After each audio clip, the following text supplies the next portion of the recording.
4월 14일 수요 저녁 예배를 사도신경으로 시작하도록 하겠습니다.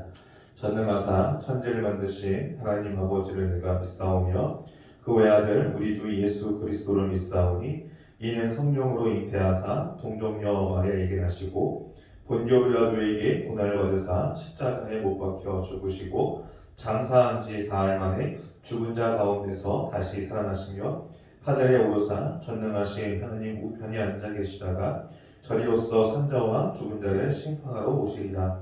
성령을 믿사오며 거룩한 공예와 성도가 서로 교통하는 것과 죄를 사하여 주시는 것과 몸이 다시 사는 것과 영원히 사는 것을 믿사옵나이다. 아멘. 찬양 주님 다시 오실 때까지 함께 찬양하도록 하겠습니다.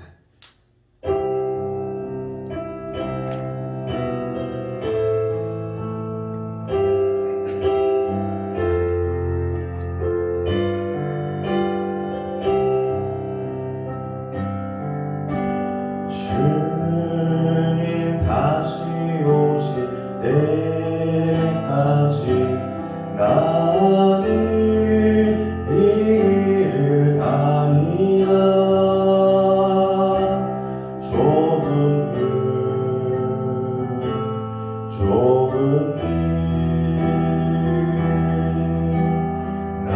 나의 십자가 지고 나의 가는 길 끝에서 나는 주님을 보리라. 영광이 내 주님 나를 맞아주시리. 주님 다시 오실 때까지 나는 일어나 달려가리라. 주의 영광 온 땅 덮을 때 나는 일어나 노래하리. 내 사모하는 주님 온 세상 구주시라. 내 사모하는 주님 영광의 왕이시라. 주님 다시 오실 때까지 주님 다시 오실 때까지 나는 이 길을 가리라. 좁은 길 나의 십자가 지고 나의 가는 길 끝에서 나는 주님을 보리라. 영광이 내 주님 나를 맞아주시리. 주님 다시 오실 때까지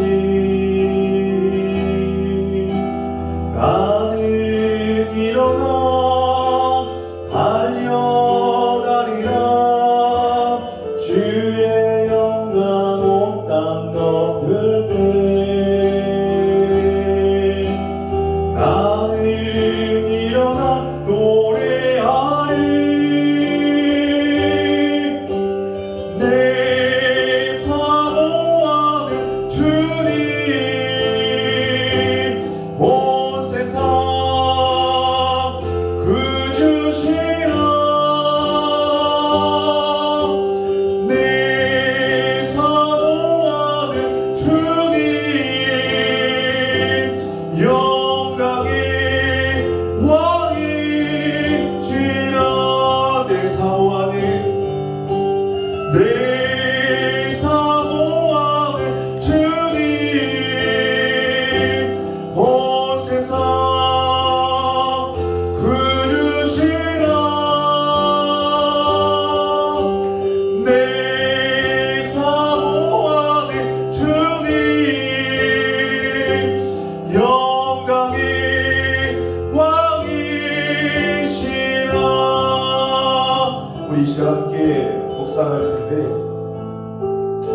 이런 묵상을 전해봤으면 좋겠습니다.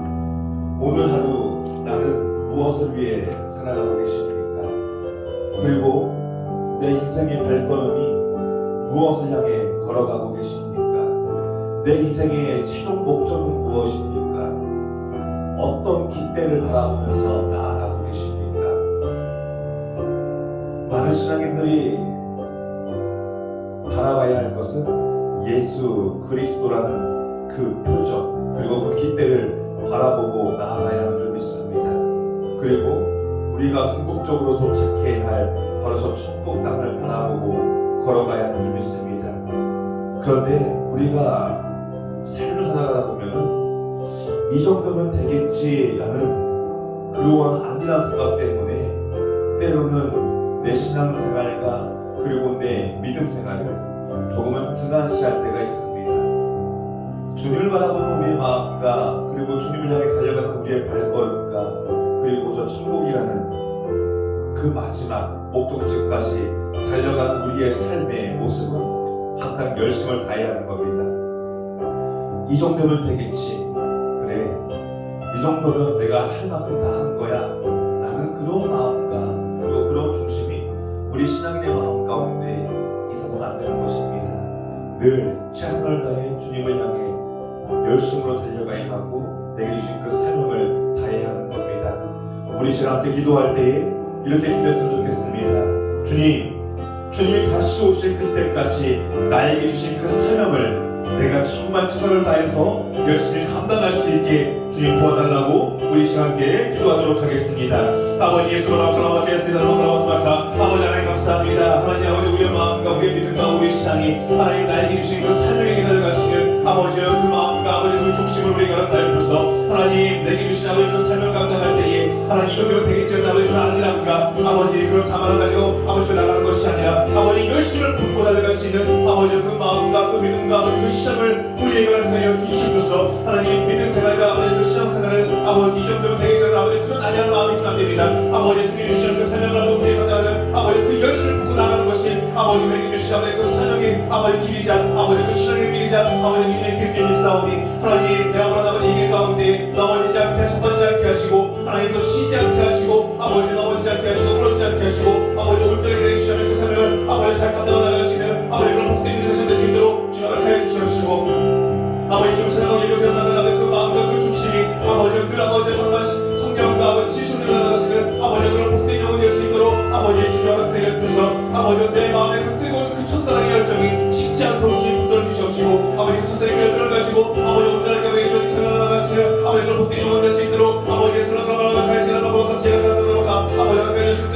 주셔서 아버지 숨길 수 있는 아버지 그런 복된 영혼이 될 수 있도록 주여 허락하셔서 아버지 그래서 마지막 그때에 아버지 주님과 그 순간에 아버지 내가 아버지 때 아버지 그래서 수고했던 게 아니라 수고했던 데 따라 아버지 정말 나가시는 그런 복된 영혼이 될 수 있도록 아버지 함께 하시고 주시고 인도하여 주시옵소서.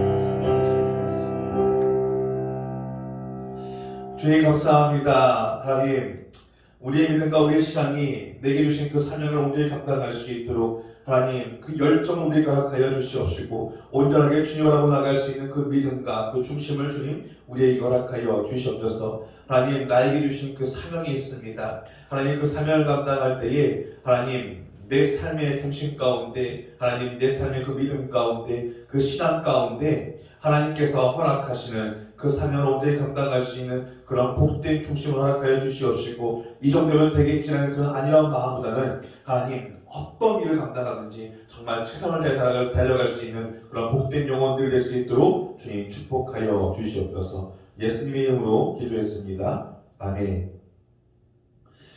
우리 말씀을 함께 보도록 하겠습니다. 오늘 함께 보실 말씀은 마태복음 25장 1절부터 13절까지의 말씀입니다. 마태복음 25장 1절부터 13절까지의 말씀, 마태복음 25장 1절부터 13절까지 함께 읽도록 하겠습니다. 그때의 천국은 마치 등을 들고 신랑을 맞으러 나간 10 처녀와 같다 하리니 그 중에 5은 미련하고 5은 슬기 있는 자라. 미련한 자들은 등을 가지되 기름을 가지지 아니하고 슬기 있는 자들은 그릇에 기름을 담아 등과 함께 가져갔더니 신랑이 더디옴으로 다 졸며 잘세. 밤중에 소리가 나되 보라 신랑이로다 맞으러 나오라 하매 이에 그 처녀들이 다 일어나 등을 준비할세 미련한 자들이 슬기 있는 자들에게 이르되 우리 등불이 꺼져가니 너희 기름을 좀 나눠달라 하거늘 슬기 있는 자들이 대답하여 이르되 우리와 너희가 쓰기에 다 부족할까 하노니 차라리 파는 자들에게 가서 너희 쓸 것을 사라 하니 그들이 사러 간 사이에 신랑이 오므로 준비하였던 자들은 함께 혼인잔치에 들어가고 문은 닫힌지라 그 후에 남은 처녀들이 와서 이르되 주여 주여 우리에게 열어주소서 대답하여 이르되 진실로 너희에게 이르노니 내가 너희를 알지 못하노라 하였느니라 그런즉 깨어있으라 너희는 그날과 그때를 알지 못하느니라. 아멘. 오늘 우리가 함께 읽은 마태복음 25장과 그리고 전장인 마태복음 24장은 마태복음의 종말론이라고 이야기를 합니다. 그렇기에 24장과 25장의 내용을 보면 두렵기도 하지만 반대로 이러한 마음도 가질 수가 있습니다. 내가 현실에 안주하는 삶을 살기보다는 하나님의 말씀대로 살기 위해서 최선을 다해야겠구나. 그리고 정말 하나님께 부르시는 삶을 살아야겠구나 라는 이러한 도전정신을 우리에게 심어주기도 합니다. 그렇기에 이따금 내 신앙에 회의감이 들거나 내 신앙생활이 나태해진다라는 생각이 들면 우리가 성경 어디 부분을 읽으면 좋으냐? 마태복음 24장과 25장을 읽으면서 우리의 신앙생활을 다시금 돌아볼 필요가 있습니다. 마태복음 24장 40절부터 41절까지의 내용을 보면 구원받으리라고 생각했던 사람들 가운데 탈락자가 있다라는 것을 볼 수가 있습니다. 두 사람이 밭에서 일하고 있는데 한 사람은 데려가지만 한 사람은 데려가지 않는다라고 예수님은 말씀하십니다. 그리고 두 여인이 맷돌을 갈고 있는데 한 여인은 데려가겠고 그리고 또 한 여인은 데려가지 않겠다라고 말씀을 하시죠. 그리고 오늘 함께 본 우리 본문의 내용을 보더라도 5 처녀는 신랑과 함께 잔치집에 들어가지만 5 처녀는 들어가지 못함을 우리가 볼 수 있습니다. 이러한 내용은 우리에게 무엇을 말해주고 있는 것이냐? 이 세상은 수많은 사람들이 살아가고 있는 것처럼 보이지만 마지막 때에는 이 많은 사람들이 2가지의 부류로 나뉘어지게 된다는 것입니다. 구원받지 못할 사람과 그리고 구원받을 사람, 즉 천국에 가지 못하는 사람과 천국에 들어가게 될 사람으로 나뉘어진다는 것입니다. 그렇다면 저와 성도님들은 이 2 부류의 사람 가운데 어느 부류에 속해 있는 사람들입니까? 옛날 고대 이스라엘에서는 혼례는 하루 이틀이 아니라 보통 일주일씩 그 축제가 지속되었다라고 합니다. 그리고 결혼식은 대낮이 아니라 보통 저녁이나 한밤중에 거행되었습니다. 이러한 이유는 첫 번째로 낮이 너무 더워서이고 두 번째로 유대인 사람들의 시간 개념이 저녁이 하루의 시작이기 때문입니다. 그래서 그 당시 유대인의 결혼식을 보면 신랑은 자기의 친구들과 함께 어울려서 오랜 시간을 즐기다가 한밤중이 되어서야 신부의 집으로 향했습니다. 그리고 신부는 친구들과 언제 도착할지 모르는 그 신랑을 기다렸습니다. 그리고 신랑이 도착하게 되면 신부는 자기의 친구들과 함께 신랑을 영접하기 위해서 이 등불을 켜고 신랑의 집으로 떠나는 염등 행렬을 벌였다고 합니다. 그러나 오늘 이 본문의 내용처럼 신랑의 행차가 의외로 늦어지는 경우가 있었습니다. 밤은 점점 깊어가고 신랑은 오지 않고 그러다 보니 어떠한 소문이 나돌기 시작하느냐? 안 좋은 소문이 돌기 시작하는 겁니다. 지금도 전화기를 들어서 여기저기 이런 소식 그리고 저런 소식을 발빠르게 전하는 성도님들이 있는 것처럼 당시에도 온갖 소식을 남들에게 발빠르게 전해야 한다는 이러한 기사정신이 투철한 그러한 사람들이 있었던 것 같습니다. 그래서 신부 옆에 있던 이 친구들은 이러한 소식을 전해 듣고 신부에게 가서 너 신랑에게 바람맞은 거 아니냐? 중간에 좀 생 모양이다 라고 그렇게 말해줍니다. 그리고 또 어떤 친구는 또 다른 소식을 듣고 오늘 밤은 신랑이 안 올 것 같으니 그냥 자자 라고 그렇게 부추기는 사람도 있었습니다. 그래서 신랑을 기다리던 사람들이 하나 둘 잠에 골아 떨어지게 됩니다. 그런데 이러한 모습은 꼭 우리 신앙생활의 한 부분을 엿보게 되는 것 같습니다. 신앙생활을 처음 시작할 때에는 엄청난 열심을 냅니다. 그때는 정말 주님을 위해서 내가 못할 것이 없다고 그렇게 이야기를 하죠. 주님이 말씀하시면 험한 가시밭길이라도 내가 걸어가겠습니다 라고 그렇게 고백했던 것이 우리가 주님을 만났던 그 첫사랑 때 아닙니까? 마치 낮 시간에 친구들과 신랑을 기다리는 이 신부처럼 말입니다. 그런데 신앙생활의 연조가 조금씩 늘어나면 늘어날수록 우리의 신앙에 게으름과 나태한 마음이 생겨가기 시작합니다. 그러면서 어느 순간 믿지 않는 사람들과 별반 다를 바 없는 그러한 삶을 살아가게 되죠.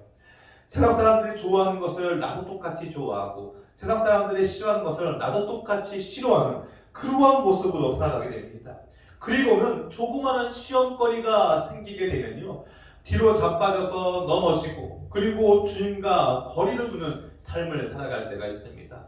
그리고 더 나아가서는요, 신앙의 방학을 맞이할 때가 있다는 것이죠. 본문을 보면 이 10명의 처녀가 졸음을 이기지 못하고 잠에 골아 떨어지는 것을 볼 수가 있습니다.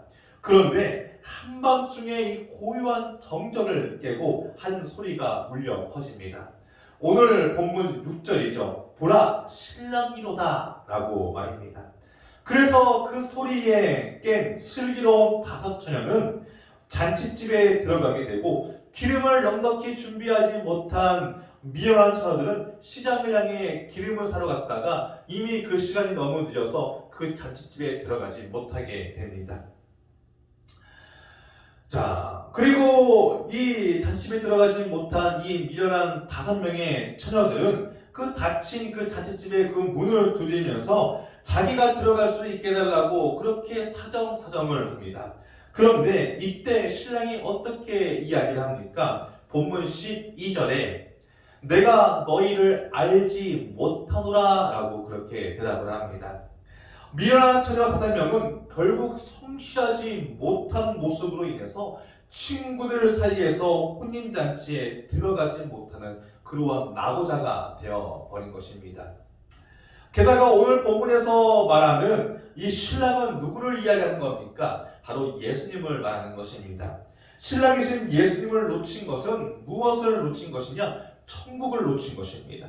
그리고 영생을 놓친 것입니다. 그로 인해 영원한 죽음과 멸망만 남게 된 것입니다. 그렇다면 이 본문이 오늘 우리에게 말씀하고자 하는 바가 무엇이냐? 바로 천국을 준비하는 삶을 살라는 것입니다. 신랑을 기다리고 있는 동안 신부는 여러 가지를 준비했을 것입니다. 음식을 준비하고 청소를 하며 결혼식장을 멋지게 꾸미기도 하고 얼굴을 손질하고 그리고 몸치장을 하는 등 갖가지의 준비를 다 했을 것입니다. 그러나 신랑을 맞는 이 처녀들에게 있어서 가장 중요한 것은 자기 손에 등불을 준비하는 것입니다. 왜 그러느냐? 등불을 준비해서 하나씩 들고 빙글빙글 돌아가며 춤을 추며 즐기는 순서가 있기 때문입니다. 그렇기 때문에 반드시 자기 등은 자기가 준비했어야 하는 것입니다.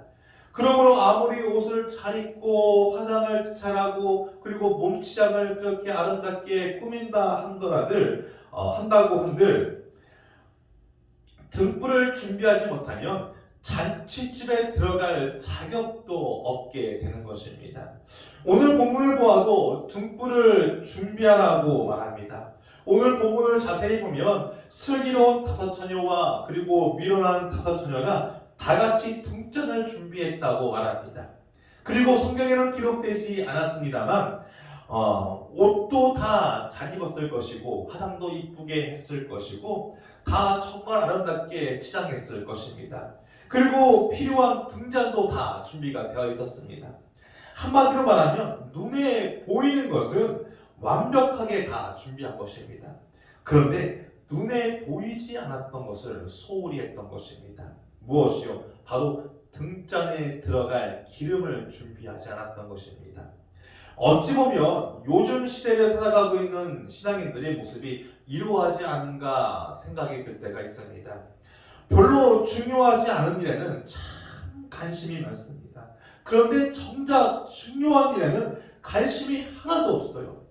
등불을 밝힘으로 소모되는 기름, 그래서 계속 채워져야 하는 그 기름에 대해서는요, 아무런 관심이 없다라는 것입니다. 이 때문에 등은 들었는데 그 속에 정작 필요한 기름은 준비되지 않았던 그것 때문에 이 미련한 5처녀는 이 잔치집에 들어가지 못하게 되는 것입니다. 언제나 문제는요, 보이지 않는 것을 소홀히 하는 데 있습니다. 자, 우리가 찬양을 부를 때나 그리고 말씀을 들을 때 자주 사용하는 말이 있습니다. 깨어 있으라라는 말입니다. 그렇다면 오늘 본문에 나와 있는 이 슬기로운 처녀들은 모두 깨어 있었습니까? 아니면 모두 잠들어 있었습니까? 모두 다 잠들어 있었다라고 이야기를 합니다. 슬기로운 처녀들도 잠들어 있었고, 그리고 미련한 처녀들도 잠들어 있었다라고 말합니다. 자, 그렇다면 이 깨어 있으라라는 것은 무엇을 의미하는 것일까?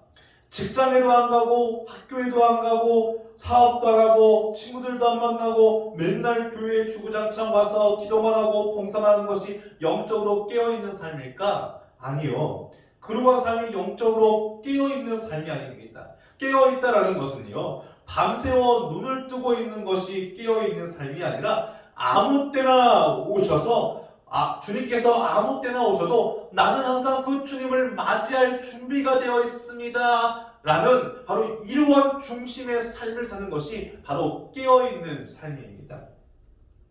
그래서 우리가 어떤 환경과 그리고 상황 속에 있더라도 주님이 다시 이 땅에 오시면 두려워하지 말고 아멘 주 예수여 어서 오시옵소서 라고 그렇게 말할 수 있는 상태, 바로 이러한 영적인 상태가 바로 깨어있다라는 그러한 말의 뜻입니다. 본문 5절을 보면 다 졸며 잘세라고 그렇게 말하는 것을 볼 수 있습니다. 미련한 처녀도 졸고 슬기로운 처녀도 똑같이 졸았습니다. 아까도 말씀을 드렸지만 졸 수 있어요. 그러나 이 두 사람에게는요, 중요한 차이가 있었습니다. 슬기로운 처녀는 준비를 다 갖추고 졸고 있었지만 미련한 처녀는 아직 준비할 것이 남아 있음에도 불구하고 졸았다라는 것입니다. 기다리다 지치면 졸 수도 있고 잠들 수도 있겠지만 갖추어야 할 것이 아직도 남아 있음에도 불구하고 졸며 잤으니 이들의 행위는 미련한 것이었고 또한 그러한 행위로 인해서 버림받게 되었던 것입니다. 오늘 본문은요, 이게 바로 핵심인 것입니다. 슬기로운 사람은 등잔에만 기름을 준비하는 것이 아니라 여분으로 또 하나의 기름통을 준비했다고 바로 이야기하는 것입니다.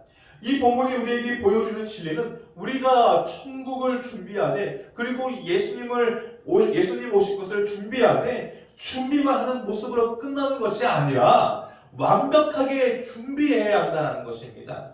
예전에 음악 오디션 프로그램을 보면 우리가 보기에는 정말 아슬아슬하게 떨어지는 사람들을 좀 볼 때가 있습니다. 그래서 많은 사람들이 그러한 사람들을 보면서 참 많이 아쉬워합니다. 그리고 안타까워합니다. 아이고 아깝네. 조금만 잘했으면 붙었을걸. 그런데 아니에요. 그 친구들에게 점수를 주는 심사위원들의 말을 들어보면 이런 이야기를 하는 것을 볼 수가 있습니다. 연습 시간이 부족했다라고 말입니다. 연습 시간이 부족해서 너는 떨어졌다라고 말입니다. 오디션 시험에 붙은 친구들을 보면 당신이 수고하고 노력한 시간보다 더 많은 그러한 시간을 그 친구들보다 노력하고 연습해서 올라간 것이라고 그렇게 이야기를 합니다. 이 정도는 붙겠지라고 하는 그러한 안일함으로 거기에서 멈추는 것이 아니라 자신의 모든 시간을 그 오디션 한 번을 위해서 계속해서 쉬지 않고 쏟아부었다라는 것이죠. 그래서 저는 이런 생각이 들었습니다. 우리 신앙의 생활이, 내 신앙 생활이 정말 간당간당하게 불안하게 그러한 턱걸이 신앙생활을 하면 안 되겠다라고 말입니다. 기도도 그리고 헌신도 그리고 봉사도 그리고 예배도 정말 더 확실하게 열심히 노력하는 사람이 되어야겠다라고 말입니다. 그렇기에 저와 성도인들의 이 삶 가운데 기도와 헌신과 봉사와 찬양과 예배 이러한 모든 신앙생활이 정말 턱걸이로 간당간당하게 하는 것이라 정말 확실하게 주님 앞에 드리는 그러한 모습이 있기를 주님의 이름으로 축복합니다. 그렇다면 우리가 넉넉하게 준비하여야 할 그리고 하여야 할 그 기름은 무엇이냐? 전통적인 이 성경의 해석을 따르면 보통 이 기름은 성령님을 의미합니다. 그러나 그렇게 적용시킬 경우에 오늘 본문에서는 또 다른 문제가 발생할 수가 있습니다. 그것은 성령님이 우리 안에서 점점 없어질 수가 있느냐라는 것입니다. 이 기름이 있다가 시간이 지나가면서 없어진 것처럼 성령님이 우리 삶 가운데 있다가 없어질 수 있느냐라는 것이죠. 아니요, 절대 그럴 수가 없습니다. 왜냐하면 성령님은 한번 우리 안에 들어오시면 영원히 우리와 함께 하시는 분이 바로 성령 하나님이시기 때문입니다. 그래서 제가 설교할 때마다 누누이 이러한 말씀을 드리는 적이 있죠. 우리가 주님과 거리를 두고 우리가 주님을 멀리하고 우리가 주님을 떠나갈 때는 있지만 주님은 절대 우리에게 거리를 두시지 않으시고 우리를 외면하지 않으시고 우리를 절대 버리시지 않으신다라고 말입니다. 우리를 향한 그 사랑과 그 은혜가요 항상 동일하다라고 제가 누누이 설교 때 말씀을 드리죠. 물론 성경에서 기름이 성령으로 상징되는 것은 사실입니다. 그렇다고 성경에 나오는 기름이 전부 다 성령이다 라고 그렇게 해석할 수 있는 것도 아니다라는 것이죠. 자, 적어도 이 오늘 본문에 등장하는 이 기름만 보더라도 그러하다라는 것입니다. 성령이 없었다가 있다가 그러시는 분이 아니기 때문이지요. 우리가 주님을 영접하면 그 순간부터 함께 하시는데 말입니다. 그래서 우리는 이 기름이라는 것에 대하여 좀 더 포괄적으로 접근할 필요가 있습니다. 그것이 성령님이든 그리고 믿음이든 주님을 만나는데 필수적인 요소가 있다면 그것을 우리가 기름이라고 할 수 있는 것입니다. 즉 신앙인이 마땅히 가지고 있어야 할 신앙의 내용, 삶의 중심을 본문은 기름이라고 그렇게 표현하고 있는 것입니다. 그래서 오늘 본문은요 우리에게 이렇게 묻고 있는 것입니다. 당신은 마땅히 우리 안에 갖추고 있어야 할 그 삶의 신앙의 내용 그리고 또한 우리 신앙에 반드시 가지고 있어야 할 그 주님을 향한 그 중심이 결핍되어 있지는 않습니까? 라고 말입니다. 그리고 혹시나 기름이 떨어져 있지는 않으십니까? 라고 말입니다. 오늘 우리 신앙의 삶을 돌아보면요 겉으로 보여지기에는 신앙이 좋은 사람, 믿음이 좋은 사람으로 보여지지만 정작 가져야 할 그 기름이 없는 사람들이 너무나 많습니다. 신앙의 삶 가운데 중심이 없는 사람들이 너무나 많습니다. 기도를 하고 있지만 하나님과 교제가 없는 기도가 너무나 많습니다. 예배 출석을 하고 있지만 신령과 진정으로 드리는 예배의 모습은 없을 때가 너무나 많습니다. 헌신은 있으나 자신의 의를 드러내기 위한 헌신이 많습니다. 바로 이러한 사람이 얼굴은 단장은 했지만 기름은 준비하지 못한 어리석은 다섯 처녀와 똑같은 사람들입니다. 바울은 어린 교역자 디모데에게 보낸 편지 중에 말세의 한 특징을 이렇게 설명합니다. 경건의 모양은 있으나 경건의 능력은 부인한다. 신앙의 껍데기는 화려하고 멋지나 그 알맹이가 없는 사람들, 그런 사람들이 교회에 많이 몰려오는 시대가 바로 종말의 시대라는 것입니다. 세상의 마지막 때가 되면 경건의 모양은 있지만 경건의 능력이 없는 시대가 되어버립니다. 제발 껍데기 등장에 관심을 너무 갖지 말라는 것입니다. 여기 신부의 자격은 얼굴이 이뻐야 이 신부의 자격이 되는 것이 아닙니다. 학벌이 좋아야 신부의 자격이 되는 것이 아닙니다. 돈이 많아야 신부의 자격이 되는 것이 아닙니다. 오직 등불을 준비하고 기름을 준비하는 자가 바로 이 신부의 자격이 될 수 있다는 것입니다. 그렇게 저와 성도님들이 삶의 껍데기만 주님을 믿는 사람이 아니라, 삶의 껍데기만 내가 예수 믿는 사람이 아니라 그 안에 예수님이 가득 차 있는 사람, 그리고 성령님이 가득 차 있는 사람, 그리고 주님을 향한 열정과 그리고 그 뜨거움이 가득한 사람, 그리고 천국을 향한 그 소망과 희망이 넘쳐나는 사람, 바로 그러한 사람이 되기를 주님의 이름으로 축복합니다. 결론입니다. 오늘 말씀을 통하여 주님은 이것을 이야기하고 싶으신 것입니다. 우리의 신앙이 보여지는 것에 치우치면 안 된다는 것입니다. 한 번의 예배를 드려도 정성을 다해서 드리는 예배, 한 번의 찬양을 드려도 정성을 다해서 주님 앞에 불려드리는 그러한 찬양, 바로 이러한 모습으로 우리가 살아야 된다는 것이죠. 겉모습만 화려한 신앙이 아니라 그 안에도 예수님과 성령님을 사랑하는 마음으로 가득한 그러한 삶을 살아야 한다는 것입니다. 그리고 정말 천국을 바라보는 그러한 사람답게 항상 그 마음 가운데 천국에 대한 그 소망과 그 기쁨과 즐거움을 품으며 살아가는 사람들이 되어야 한다는 것입니다. 그러면 천국은 우리의 것이 될 수 있는 것입니다. 물론 중간중간 넘어지고 자빠지고 쓰러질 수 있습니다. 그런데 어쩔 수 없어요. 인간이니까 그럴 수 있습니다. 우리가 한 번도 넘어지지 않는다면요, 오히려 그게 더 이상한 겁니다. 하지만 넘어질 때 넘어지더라도요, 다시 일어서야 하는 것입니다. 그리고 더욱더 강건한 신앙의 모습으로 성장해야 하는 것입니다. 그렇게 저와 성도님들의 삶이 오늘보다 내일이 그 믿음과 그 신앙과 그 삶의 중심이 더욱더 성장해 있고, 그리고 오늘보다 내일이 내 안에 내면의 그 신앙의 모습이 더욱더 아름답게 변화되어지는 그러한 복된 신앙인들이 되기를 주님의 이름으로 축복합니다. 하나님 감사합니다. 오늘도 우리 말씀을 들으면서 우리 삶의 모습을 다시 한번 돌아보게 됩니다.